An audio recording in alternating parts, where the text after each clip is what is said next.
یہ ایک عاجزی کی نشانی ہے. ایسا ہاتھ جوڑ کے وہ تسبیح کے اندر کھڑا ہو کہ یا مولا گت کی تو فیض میری مشکل آسان کر. اگر مفتی صاحب اس کا ستارہ قبول کر لے تو 7 دن اس کے گھر کے اندر سے سفرہ آوے, چھوٹے چھوٹے بچے, دودھ پیتے بچے بھی, ساری فیملی جماعت خانے آ رہے. اور جب اس کے ستارے کی تصویر نکلے نا تو وہ پیچھے ہی بیٹھا ہوئے تو وہ بھاگ کے ادھر کھڑا ہو جاوے جماعت کے دروازے کے باہر. اس قسم کے دروازے نہیں تھے, اس قسم کے جماعت خانے بھی نہیں تھے. وہاں کیا تھا وہ زمانے کے اندر پرانے جماعت خانے اس طرح کے تھے کہ فرسٹ فلور پہ ہوتے تھے, نیچے دکانیں ہوتی تھی اور وہ دکانیں عموماً اسماعیلیوں ہی کی ہوتی تھی یا نیچے کوئی اور کام کاج کے لیے, لیکن جماعت خانہ ہمیشہ فرسٹ فلور پہ ہوئے اور سیکنڈ فلور پہ بیت الخیال کی بنگلی ہوئے. تو اوپر جب جاوے سیڑھیاں چڑھے تو لوگ جوتیاں اتارے کہاں, دروازے کے باہر. تو جس آدمی کے گھر کا ستارہ ہوئے وہ جماعت کی جوتیوں کے پاس کھڑا ہو جائے عاجزی کے اندر کہ میں جماعت کی جوتیوں کا جیسا ہوں, یا مولا جماعت کی طفیل میرا ستارہ قبول کر لے. کیسی ابھلاشا, کیسے ارمان اور اپنی کیسی حلیمی اور عاجزی. گرگت گنگا ما جئی ابھا رہی سیدھا کر تب پرکاشیاں, توبہ توبہ بندو گنہگار گت بخشے شاہ پیر بخشے.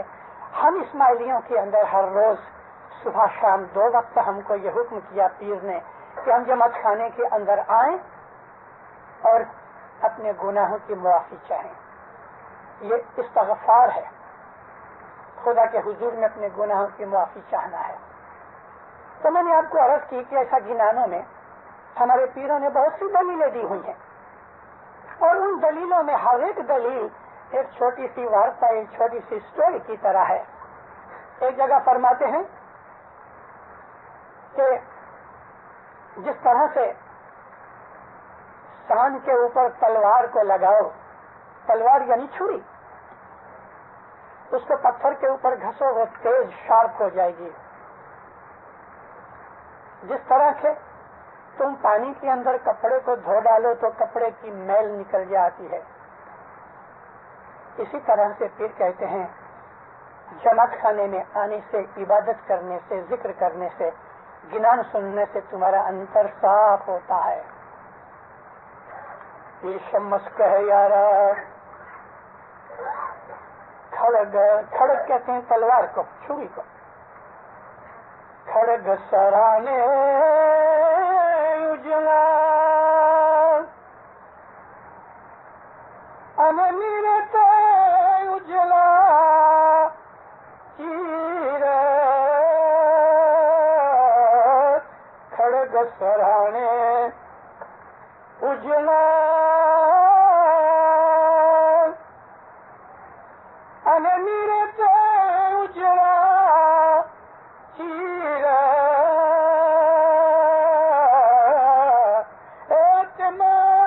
گنانے منی مر اجلا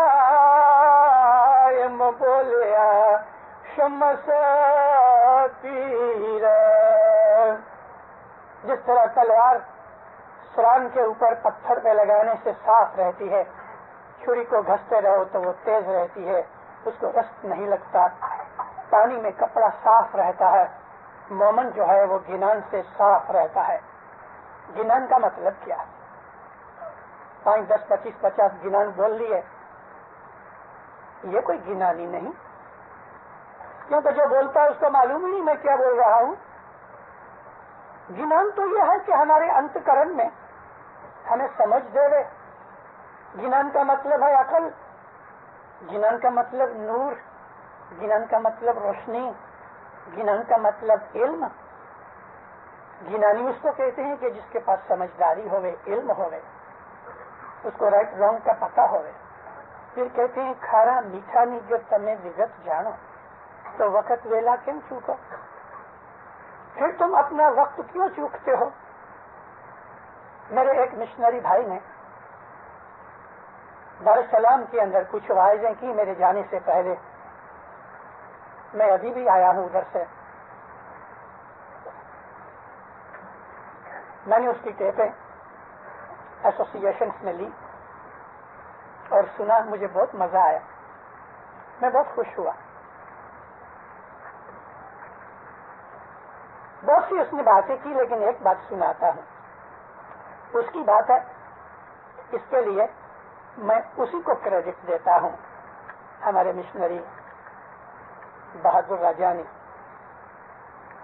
ادھر کبھی شاید آئے کہ نہیں مجھے پتا نہیں. کہتے ہیں مولانا حضرت امام کو مانتے ہو؟ گجراتی میں بات کرتے ہیں، حیدرآباد دکن میں رہتے ہیں. حضرت امام سے پیار کرتے ہو؟ اگر پیار کرتے ہو، اگر اس کو مانتے ہو، تو کیا تم یہ سہن کرو گے کہ مولا کا دل دکھا؟ اس کی دلیل دیکھو کتنی اچھی ہے. تم حضرت امام سے پیار کرتے ہو؟ اگر کرتے ہو تو تم چاہو گے کہ تم مولا کا دل دکھا؟ سرٹنلی کوئی نہیں چاہے گا، کوئی سچا اسماعیلی نہیں چاہے گا کہ میں اپنے امام کا دل دکھاؤں. تو ماں باپ فرماتے ہیں جب تم جماعت خانے میں نہیں آتے تو میرا دل دکھتا ہے، مجھے دکھ ہوتا ہے. میرے مرید بن کے، میرے سے بیعت کر کے جب تم جماعت خانے نہیں آتے تو فرمایا مجھے دکھ ہوتا ہے. ایک دفعہ امام نیروبی آئے، میں بیٹھا ہوا تھا. ہمارے مکھی صاحب تھے وارث رحمو سلیمان ویر جی کٹمب کے. یہ سلیمان ویر جی کے لیے ایک بات یاد آ گئی. ساؤتھ افریقہ میں 45 میں امام گئے، سلطان محمد شاہ کی بات ہے. تو کوئی بات نکلی تو امام فرمایا علی کے زمانے میں سلیمان فارسی تھا، میرے زمانے میں سلیمان ویر جی ہوا. اس کٹمب میں سے وزیر رحمو گزر چکے ہیں. درخانہ جماعت نیروبی کے مکھی تھے. مولانا حضرت امام کو عرض کی، کہتے خداوند میں ایک بات کہنی چاہتا ہوں خوشی کی. فرمایا کیا ہے؟ کہتے مولا آپ کی مہربانی سے جماعت کی حاضری بہت اچھی ہے. ماں باپ اتنا خوش ہوا، کھڑے ہو گئے، اسی وقت کھڑے ہو گئے. مولا نے فرمایا میرے مکھی نے مجھے کہا ہے کہ جماعت کی حاضری بہت اچھی ہے، یہ سن کے مجھے بہت خوشی ہوئی ہے. اگر ہم امام سے پیار کرتے ہیں، اگر ہم امام کو اپنا سمجھتے ہیں کہ وہ میرا ہے، پھر جس طرح چاہو سمجھو، مرشد سمجھ لو، امام سمجھ لو، خدا کا نور سمجھ لو. ارے محبت کے اندر تو ہم اس کو خدا بھی سمجھتے ہیں. کچھ بھی سمجھو، ایک بڑا لیڈر سمجھ لو، تمہاری جماعت کا لیڈر تو ہے کہ نہیں؟ تو کم از کم اپنے لیڈر کی اتنی عزت تو رکھو کہ جو وہ چاہتا ہے ہم وہ کریں. تو پھر کہتے ہیں کھارا میٹھا میٹھا میں وگت جو جانو بوجھو. تو پھر تم اپنی ڈیوٹی کیوں بھول جاتے ہو؟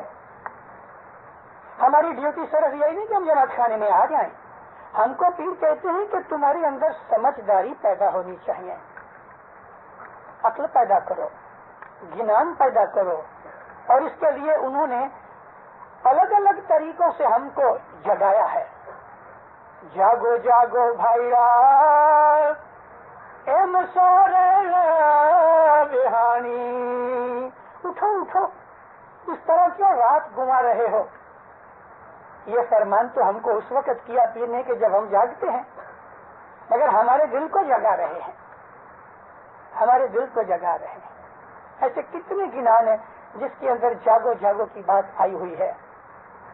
اس کا مطلب ہے کہ تم اپنے دل کو جگاؤ، ہوشیار بنو، سمجھدار بنو، اپنی ڈیوٹی کو سمجھو، رسپانسیبل بنو اور میچور بنو. چھوٹے بچے ہوتے ہیں، نادان ان کو بہت دفعہ کہتے ہیں تو بھی کبھی مانتے کبھی نہیں مانتے. لیکن ایک بڑی عمر کا بچہ 15-20 برس کا ہو جائے پھر بھی کبھی وہ نہیں مانتا تو باپ اس کو شرم دلاتا ہے، دیکھ تم ابھی چھوٹا نہیں، تم ابھی بڑا ہو گیا، تیرے اندر میچورٹی کبھی آئے گی. بہت بڑی باتیں ہیں. یہ چیز سب ہمارے سمجھنے کی ہے کہ ہمارے اندر میچورٹی آئی کہ نہیں آئی. ہمارا اسماعیلی مذہب جیسا ساری دنیا میں کوئی مذہب نہیں. بھی ایسا مذہب نہیں ہے کہ جو اسماعیلی طریقتی مذہب کی طرح ایسا بلند ہوئے. میں بہت دفعہ وعظوں کے اندر دنیا کے 5 بڑے بڑے دوسرے مذہب کے مشہور جو لیڈر ہیں، میں ان کے ساتھ کبھی کبھی باتیں کر کے میں لوگوں کے سامنے کمپیریزن کیا کرتا ہوں. لیکن وہ کمپیریزن کرنے کی ضرورت نہیں ابھی، کیونکہ آپ لوگ خصوصاً کینیڈا کے اندر بہت ہوشیار ہو، سمجھدار ہو. کہتے ہیں مشنری ابو علی ہمیشہ تو ہمیں ڈانٹتا ہی رہتا ہے. آج تو کہتا ہوں کہ آپ جیسا عقل والا کوئی نہیں.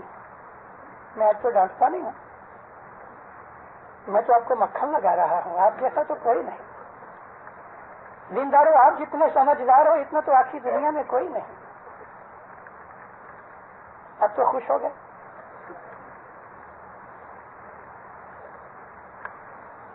بھوم جوئی واڑی واو، آپ کے گھر کے پیچھے چھوٹی سی جگہ ہو، اس جگہ کے اندر آپ کو آمبا ڈالنا ہے. مجھے بتاؤ کہ ٹورنٹو کی اس ٹھنڈی کی کلائمیٹ میں آمبا اگے گا؟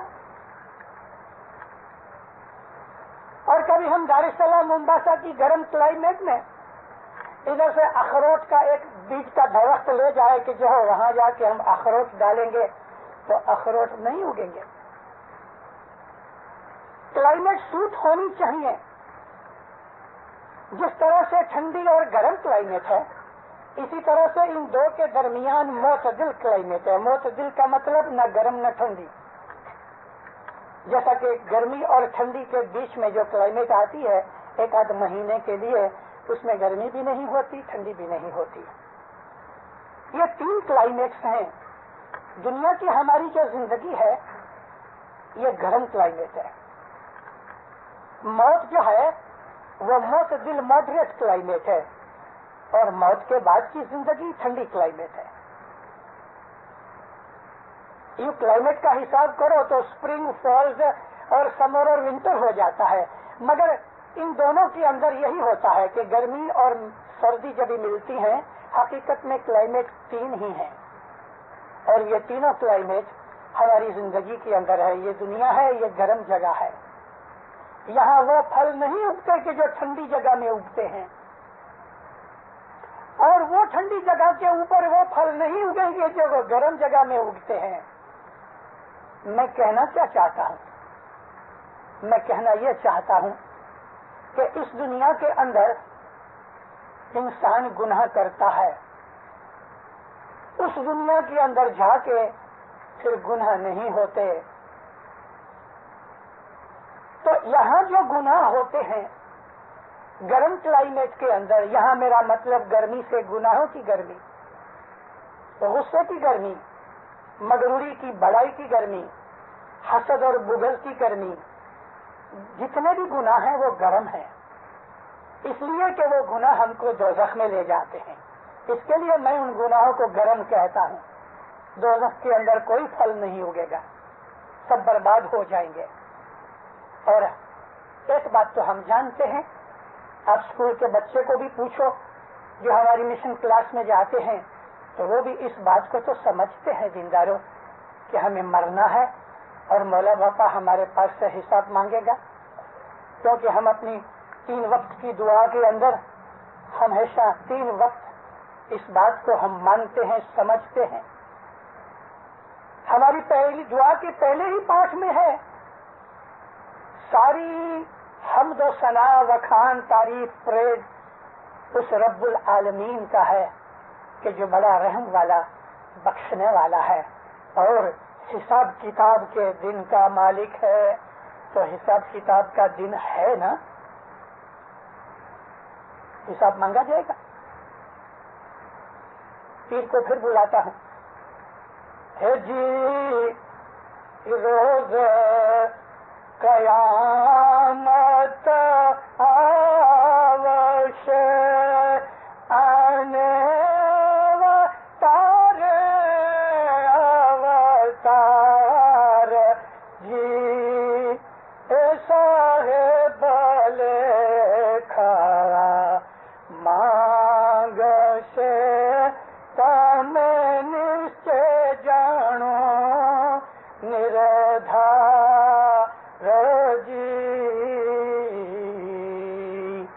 کا ایک اور بھی راگ ہے مگر یہ پرانا راگ ہے جی شریعت حق کری جانی ہے، یہ راگ ہے اس کا جو نیا راگ ہے۔ پھر کہتے ہیں قیامت کا دن آئے گا اور ہر آدمی کی زندگی میں آئے گا اوتار اوتار، تو اس کا مطلب ہماری موت جو ہے وہ ہماری قیامت کا دن ہے۔ ہمارے مسلمان بھائی عام طور پہ رونگ سمجھتے ہیں، رونگ اس لیے سمجھتے ہیں کہ ہمارے اماموں پیروں کی طرح ان کے پاس ہدایت کا سلسلہ بند ہو گیا، رسول اکرم نے آنکھیں بند کی اور خلافت شروع ہو گئی، علی کی دامن لوگوں نے چھوڑ دی، تھوڑے سے مٹھی بھر آدمی تھے جو علی کے ساتھ رہے، میجورٹی چلی گئی ادھر خلافت کے اندر، اور انہوں نے کبھی بھی مولا علی سے کوئی بات پوچھی نہیں۔ یہ جو خلیفہ تھے انہوں نے علی کے پاس سے کبھی کوئی علم کی بات سیکھی نہیں۔ ہاں کبھی کبھی ایسا ہو جاتا تھا کہ جب اٹک جاتے تھے تو پھر مجبور ہو کے علی کے پاس جاتے تھے، مجبور ہو کے۔ میں آپ کو اس کی ایک مثال دے دوں تاکہ آپ سمجھ سکو۔ ایک عورت تھی، حضرت عمر جو دوسرے خلیفہ تھے اس کے زمانے کی میں بات کرتا ہوں۔ ایک عورت نے زنا کیا، اس کے دل کے اندر خدا کا اتنا خوف آ گیا، ہو سکتا ہے کہ قرآن پڑھتے پڑھتے یا عبادت کرتے کرتے اس کو اپنے گناہ کا احساس ہوا، فیلنگ ہو گئی، ایسی فیلنگ ہوئی کہ وہ خلیفہ کے پاس جا کے، حضرت عمر کے پاس جا کے رو پڑی، کہنے لگی میں نے زنا کیا ہے اور میں حاملہ ہوں۔ حضرت عمر بڑے غصے والے تھے، انہوں نے فوراً حد جاری کر دی کہ اس کو رجم کرو۔ رجم یہ سزا ہے کہ اس کے اوپر پتھر مارتے ہیں اتنے کہ وہ مر جائے۔ اور اپنے راضی خوشی سے اس سزا کو قبول کیا۔ ایک آدمی کھڑا ہو کے کہتا ہے اے خلیفہ کچھ تو خیال کرو، گناہ اس نے کیا ہے، اس کے بچے نے نہیں۔ حضرت عمر خاموش ہو گئے۔ یہ آدمی کون تھا؟ مولا علی۔ تو اس کے منہ سے نکلا کہ یا علی پھر میں کیا کروں؟ فرمایا حمل تک اس کی سزا ملتوی رکھو۔ عورت کو کہا گیا کہ تیرے اوپر ہم رجم کی سزا کرتے ہیں، موت کی سزا، لیکن پتھر مار کے مارا جائے۔ عورت بیچاری نے راضی خوشی سے اس کو قبول کیا۔ بچہ کا پیدائش ہوئی تو بچہ لے کے 8 دن کے بعد حضرت عمر کے دربار میں پہنچ گئی، کہتی یا خلیفہ میری سزا مجھ کو دو۔ کہتا ٹھہرو میں علی کو پوچھوں۔ مولا علی کے پاس آدمی بھیجا گیا، مولا علی تشریف لائے، کہتا یا علی اب کیا کروں، بچہ ہو گیا۔ حضور نے فرمایا اس کا رزق کون دے گا، یعنی اس کو دودھ کون پلائے گا؟ کہتا ہے یا علی اگر آپ نہ ہوتے تو عمر ہلاک ہو جاتا۔ آپ کو کتابوں میں بہت سے یہ لفظ نکلیں گے، یہ ملیں گے کہ حضرت عمر بہت دفعہ بولا کرتے تھے مولا علی کی باتیں سن کے، لو لحق عمر الا علی، اگر علی نہ ہوتے تو عمر مارا جاتا۔ یا علی کیا کروں؟ فرمایا کہ اس بچے کو دودھ پلانے تک اس عورت کو چھوڑ دے،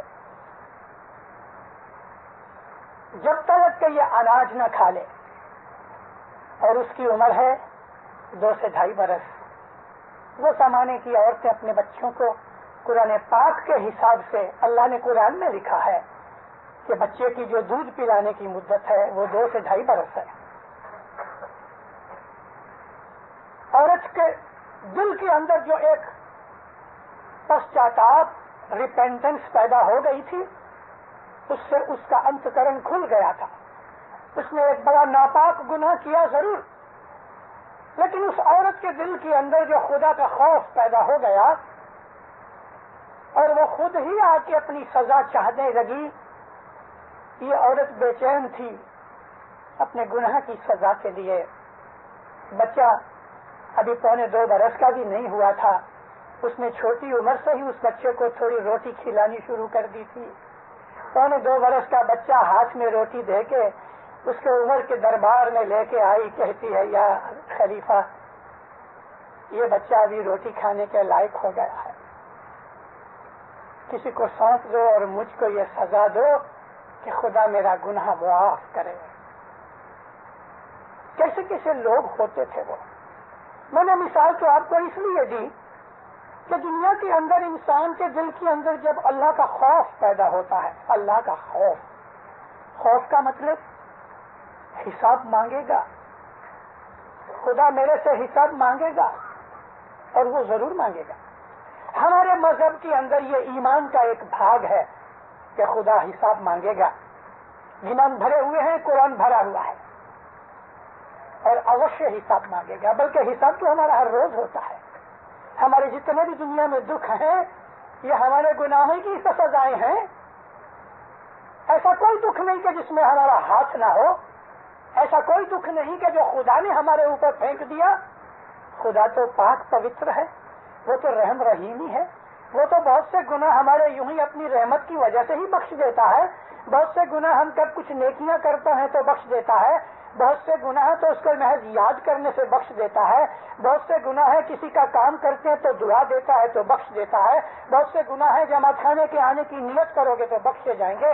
بہت سے گناہ ہے جماعت خانے میں آؤ گے تو بخشے جائیں گے. اس نے تو لگا رکھا ہے فرشتوں کو کہ تم ڈیلیٹ کرتے رہو. یہ تھوڑا سی بھی نیت بھی کرے نا, بھلے عمل نہ کرے مگر نیت بھی کرے نا سچی, تم یہ گناہ اس کے بخش دینا. 2 فرشتے ہر آدمی کے پاس بیٹھے ہوئے ہیں, کرامن کاتبین ہمیشہ ہمارے پاس بیٹھے ہوئے ہیں, ہماری رائٹ سائڈ ہماری لیفٹ سائڈ کے اوپر. اور اسی وجہ سے ہم اسماعیلی لوگ اپنی دعا ختم جب ہو جاتی ہے ایک دوسرے کو شاج و دیدار دے دیتے ہیں تو پھر ہم شاہ کو سلام کرتے ہیں, پھر ہم پیر کو سلام کرتے ہیں, اور پھر ہم گٹ کو سلام کرتے ہیں, شاہ کو سلام کرتے ہیں. تو اس طرف کا جو بیٹھا ہوا فرشتہ ہے وہ فوراً اس کو لکھ لیتا ہے اور ہمیں جواب دیتا ہے. پیر کو سلام کرتے ہیں تو یہ فرشتہ لکھ لیتا ہے. ان 2 فرشتوں کو ہم وٹنس بناتے ہیں اور پھر جماعت کو وٹنس بناتے ہیں.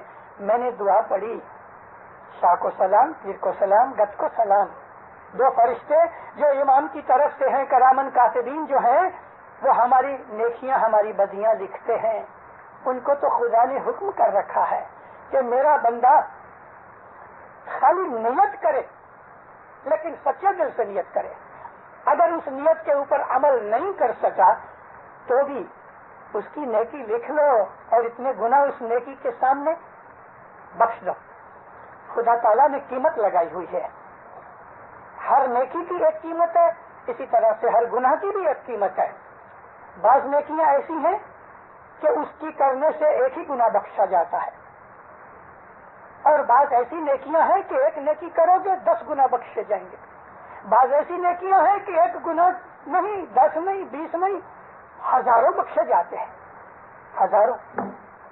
اور اسی طرح سے ایسے گناہ بھی ہیں کہ ایک گناہ سے ایک نیکی برباد ہوتی ہے, لیکن ایسے گناہ بھی ہیں کہ 4 جگ کی بھاؤ کی کمانی برباد ہو جاتی ہے.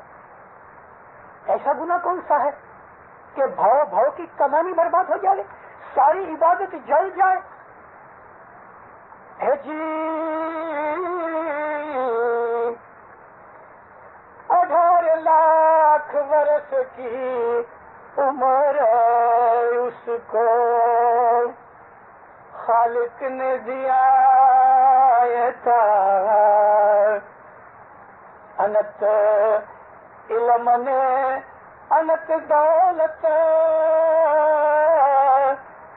پن لکھا رد جے کیا.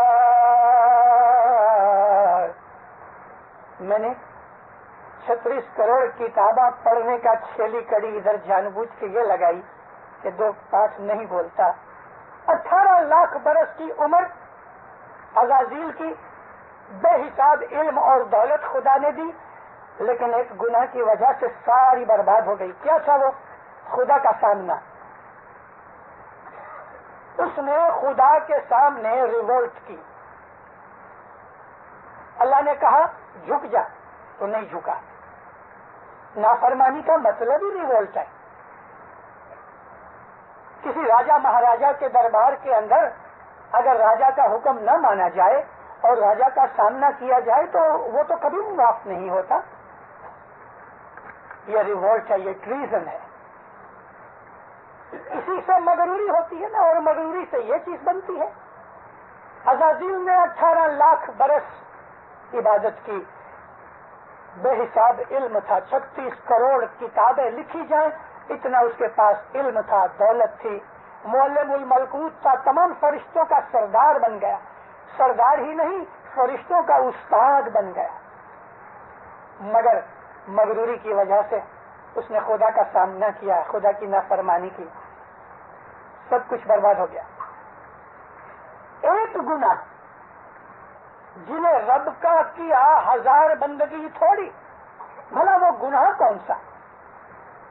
پیر نے بھی کہا ہے ایک تل جھوٹ جو بول سو تو جیسے بھو بھو نکمانی. وہ جھوٹ کون سا؟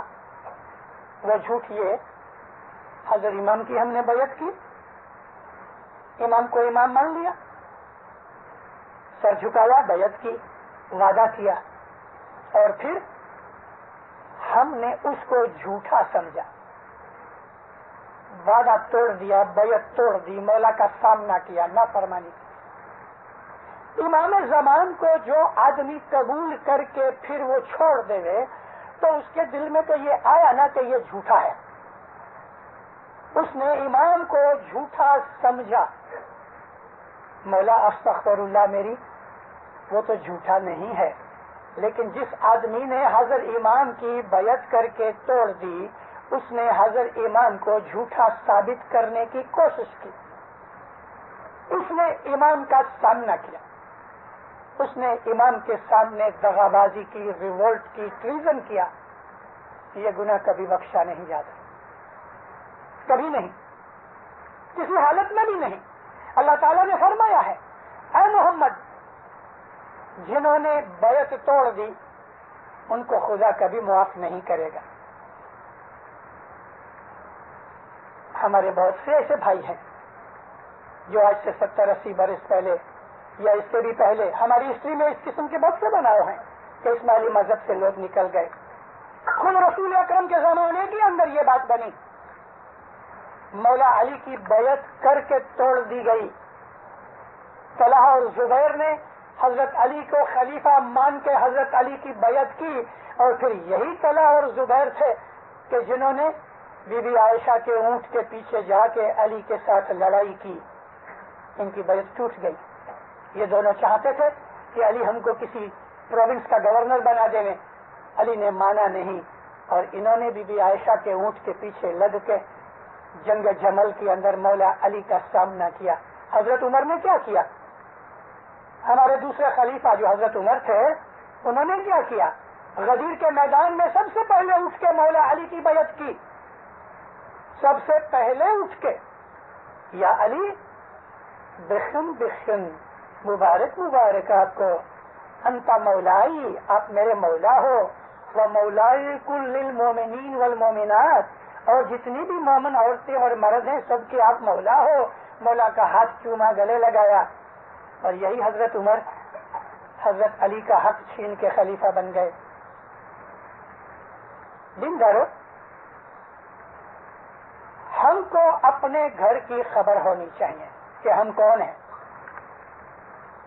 میں نے گئے جمعے کو بڑے جماعت خانے, مینس جماعت خانے میں وائز کی کہ سچا دین رسول کا تمہیں صحیح کری جانو. پہلے یہ نکی کرو کہ رسول کا دین ہمارے پاس ہے کہ نہیں. کیا یہ رسول کا دین ہے یا وہ رسول کا دین ہے کہ جو ہم کو لوگ آنکھیں دکھاتے ہیں؟ رسول کا سچا دین کہاں ہے؟ اگر ہم اسماعیلی مذہب کو جانتے ہیں تو ہمارے دل کے اندر ایک روشنی پیدا ہوتی ہے, اور وہ روشنی ہے علم کی, وہ روشنی ہے حقیقت کی. دنیا میں ایسے بہت سے لوگ ہوئے کہ جو لوگ کوئی بھی ظاہری وجہ کے بغیر، کسی بھی آدمی کے ملے بغیر وہ خود بخود امام کے چرنوں میں آ گئے۔ میں نے 2 باتیں سنائی تھی اس زمانے کی، یعنی پرانے زمانے کی، کہ ایک سید سلیم وارثی اور ایک مشنری غلام علی شاہ کا باپ سید محمد شاہ۔ میں نے اس واعظ کے اندر ان دونوں کا ذکر کیا۔ ان کو کوئی اسماعیلی مشنری بولنے کے لیے نہیں گیا، مگر خود بخود علم سے ان کو پتا چلا کہ دنیا کے اندر سچا امام موجود ہے، اللہ کا نور موجود ہے، اور حضرت امام کے قدموں پہ آ گئے۔ لگ بھگ 22-24 برس کا ایک لڑکا لاہور کے اندر، اس نے BA پاس کیا، علم سیکھا۔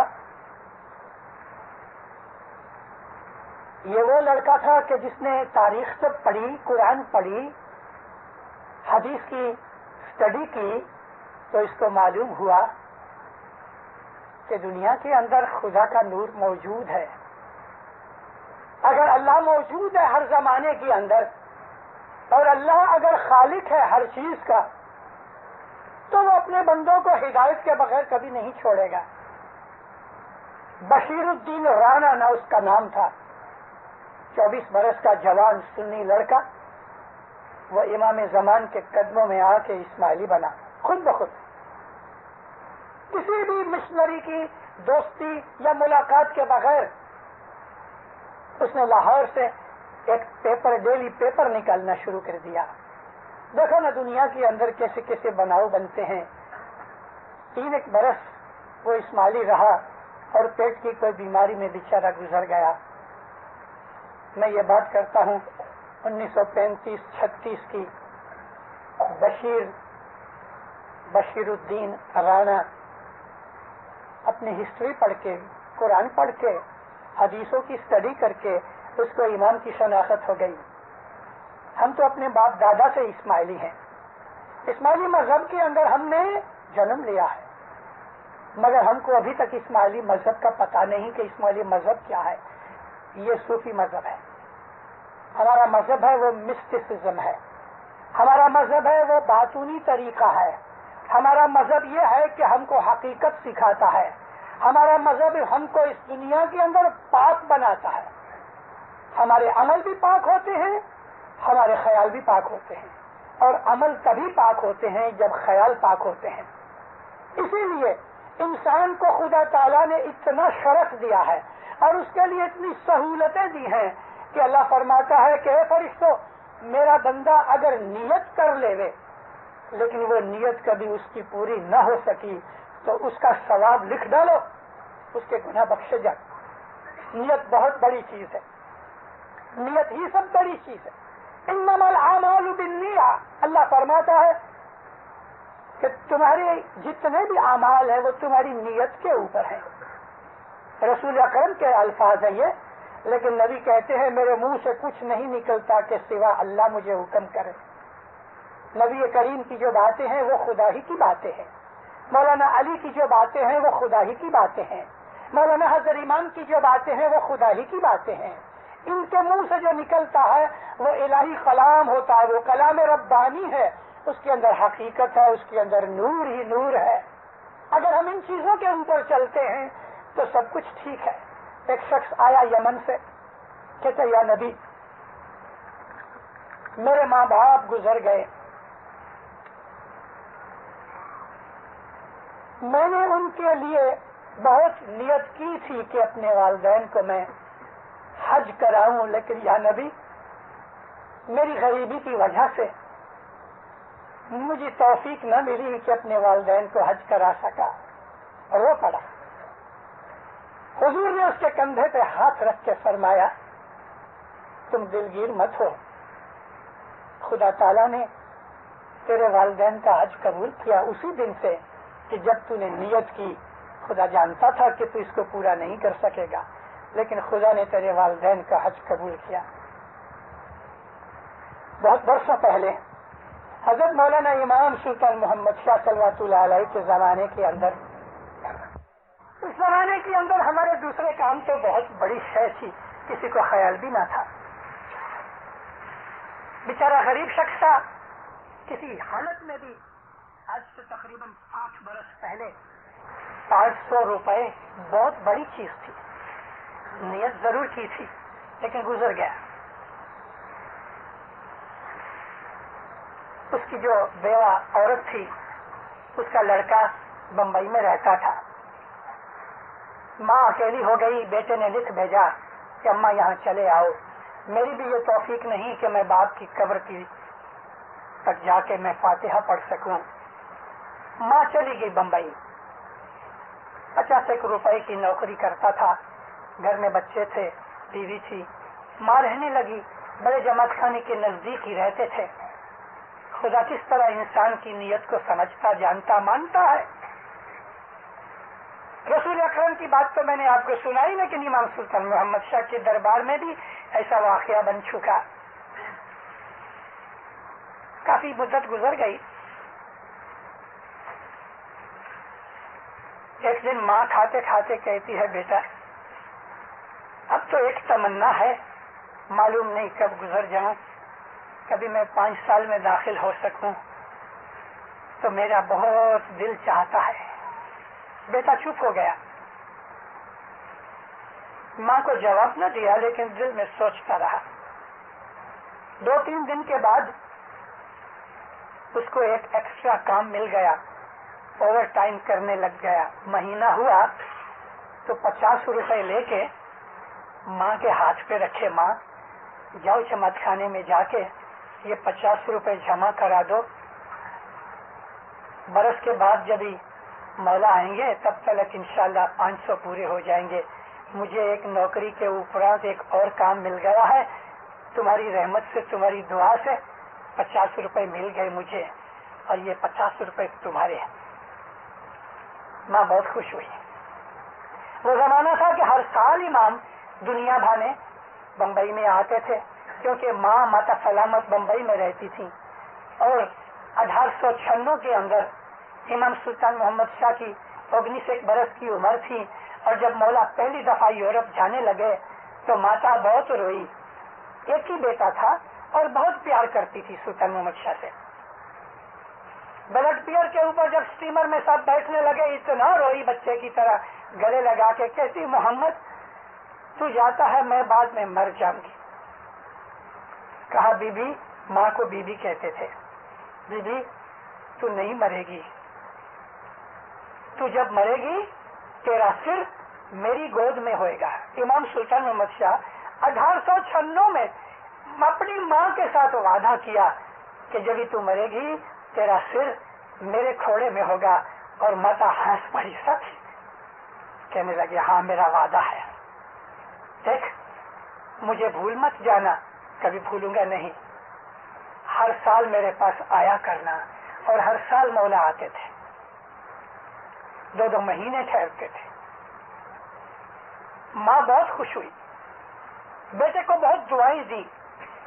50 روپے لے کے جماعت خانے گئی. 50 روپے نوند کرائی. 5 سال پہتے میرے 50 روپے جمع ہو گئے. بہت خوش ہوئی. 15 دن کے بعد کچھ بیماری ہوئی. 20-25 دن ہوئے, ماں گزر گئی.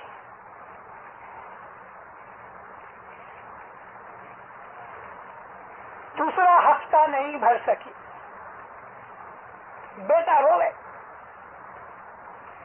دیوار کے ساتھ چکرے مارے. اس کو ماں کے مرنے کا اتنا غم نہ تھا. اس کو یہ غم ستایا کہ میں اپنی ماں کی مراد پوری نہ کر سکا. کیا کیا جائے؟ انسان جو ہے وہ قادر مطلق نہیں ہے. انسان تو واتاورن کا, حالات کا, سنجوگ کا باندھا ہوا ہے. دینداروں اپنی مرضی سے ہم کچھ نہیں کر سکتے, کچھ نہیں ہوتا. لقمہ توڑ کے منہ میں ڈالو, اگر اس کی مرضی ہوگی کہ یہ لقمہ نیچے اترے تو اترے گا, نہیں تو منہ میں ہی رہ جائے گا, نیچے بھی نہیں اتر سکے گا. اور ایسے بناؤ بنے ہیں.